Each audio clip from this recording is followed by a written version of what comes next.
Hello, എന്നാ ഉണ്ട് വിശേഷം? എല്ലാവരും സുഖമായിട്ടിരിക്കുന്നു എന്ന് വിചാരിക്കുന്നു. ഞാനും തിരക്കേടില്ല. ഈ കണ്ണും തിരുമ്മി കൊച്ചു വെളുപ്പാങ്കാലത്ത് ചേർത്തല KSRTC നിന്ന് ഞങ്ങളൊരു യാത്ര സ്റ്റാർട്ട് ചെയ്യാണ് കേട്ടോ. എങ്ങോട്ടാണെന്നല്ലേ? വഴിയെ പറയാം. വെയിറ്റ്. ഞാനൊരു 2-3 ആഴ്ച മാറി നിന്നപ്പോഴത്തേക്കും ഷോർട്ട് ടൈമിൻ്റെ വീഡിയോ 1 മിനിറ്റ് എന്നുള്ളത് 3 മിനിറ്റ് ആക്കി. എന്താണെന്നറിയില്ല, സ്വിഫ്റ്റിൽ കയറിയപ്പോൾ തുടങ്ങിയ നിപ്പ അങ്ങ് വയറ്റിൽ വരെ നിൽക്കേണ്ടി വന്നു. ദേ ആ കണ്ടക്ടറുമായിട്ട് ചെറുതല്ലാത്തൊരു വാക്കയറ്റം കഴിഞ്ഞിട്ടുള്ള നിപ്പാണ് കേട്ടോ. ആളുടെ മിസ്റ്റേക്കും എൻ്റെ മിസ്റ്റേക്കും അല്ല, ചെറിയൊരു മിസ്അണ്ടർസ്റ്റാൻഡിങ്.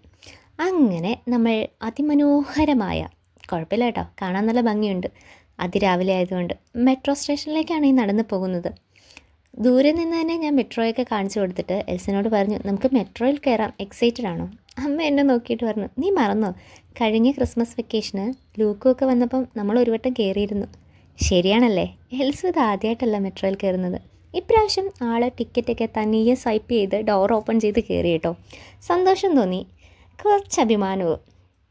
ഈ മെട്രോയിൽ ഇങ്ങനെ ഇരിക്കുമ്പം ഈ മെട്രോയുടെ പ്രോസസ്സിങ് ടൈം, ഇതിൻ്റെ പണികളൊക്കെ നടക്കുന്ന ടൈമിൽ ചാച്ച ഇവിടെ കാക്കനാടായിരുന്നു ജോലി ചെയ്തിരുന്നത്, തൃപ്പൂണിത്തുറയിൽ. അപ്പോൾ എല്ലാ ദിവസവും വന്ന് ഇതിൻ്റെ വിശേഷങ്ങളൊക്കെ പറയുമായിരുന്നു. പക്ഷെ പണി കഴിഞ്ഞിട്ട് ഒരിക്കൽ പോലും ഭാഗ്യം കൊണ്ടോ നിർഭാഗ്യം കൊണ്ടോ ആൾക്കിതിൽ കയറി യാത്ര ചെയ്യാൻ പറ്റിയില്ല.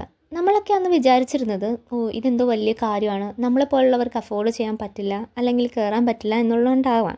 അങ്ങനെ എൻ്റെ അപ്പം മാറ്റിവെച്ച കുറേ ആഗ്രഹങ്ങളിൽ ഒന്നായിരുന്നു കേട്ടോ ഈ കുഞ്ഞു മെട്രോയും.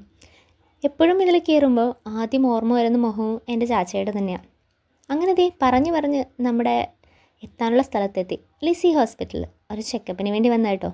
ഇതിൻ്റെ ഉള്ളിൽ കയറുമ്പോഴത്തേക്കും ക്രിസ്മസിൻ്റെ ആഘോഷങ്ങൾ തീരാത്ത കൊണ്ട് തന്നെ അതെല്ലാം അതുപോലെ തന്നെയുണ്ട്. അന്ന് വന്നപ്പോഴും രാത്രിയിലും മനോഹരമായിരുന്നു. അങ്ങനെ വലിയ കുഴപ്പങ്ങളൊന്നും ഇല്ലാത്തത് കൊണ്ട് കർത്താവിനോട് നന്ദി പറഞ്ഞ് ഫുഡ് കഴിക്കാൻ കയറി. വെയിറ്റ്, കുഴപ്പങ്ങളൊന്നും ഇല്ലാന്ന് ഇപ്പോഴല്ല കേട്ടോ പറഞ്ഞേ, അന്നീ കുഴപ്പങ്ങളില്ലായിരുന്നു. അതിൻ്റെ നന്ദി പറയാനായിട്ട് ആരാധനാ ചാപ്പലിൽ കയറി. ദേ ഡോക്ടർ സാറിന് വേണ്ടിയിട്ടുള്ള നീണ്ട കാത്തിരിപ്പാണ്.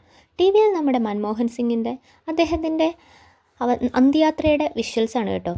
ചായ കുടി, കാപ്പി കുടി, ചോറൂണൊക്കെ കഴിഞ്ഞ് ഡോക്ടറെയും കണ്ട് സമാധാനമായിട്ട് തിരിച്ചു പോരുമ്പോൾ ഉള്ളിൽ എന്തെന്നില്ലാത്തൊരു ആശ്വാസമുണ്ട്. പേടിക്കണ്ട, കരുതൽ മാത്രം മതി, ഒന്ന് ശ്രദ്ധിച്ചാൽ മതി എന്നുള്ള ഡോക്ടറുടെ വാക്കുകൾ ഒത്തിരി ആശ്വാസവും സന്തോഷവും തന്നു കേട്ടോ. കഴിഞ്ഞ കുറേ നാളുകളായിട്ട് നമ്മൾ അനുഭവിച്ച കുറച്ച് ടെൻഷന് ചെറുതായൊരു വിരാമം. പിന്നെ വന്ന വഴികളിലൂടെ എല്ലാം തിരിച്ച് സ്വന്തം നാട്ടിലേക്ക്. നമ്മുടെ പാരൻസിന് നമ്മളെക്കൊണ്ട് സാധിച്ചു കൊടുക്കാൻ പറ്റുന്ന കൊച്ചു കൊച്ചു ആഗ്രഹങ്ങളുണ്ടെങ്കിൽ അതങ്ങ് നടത്തിയേക്കണം കേട്ടോ. അവരില്ലാതായി കഴിയുമ്പോൾ നമ്മളത് എക്സ്പീരിയൻസ് ചെയ്യുമ്പോൾ വല്ലാത്തൊരു വേദനയാണ്. എന്തൊക്കെ പറഞ്ഞാലും സ്വന്തം നാട്ടിലെത്തുമ്പോൾ, സ്വന്തം നാട് കാണുമ്പോൾ ഒരു സുഖവും സന്തോഷവും വേറെയാണ്, അതിത്തിരി വൈകിയാലും. അങ്ങനെ നമ്മൾ ചേർത്തലയിലെത്തി. അപ്പം നെക്സ്റ്റ് വീഡിയോ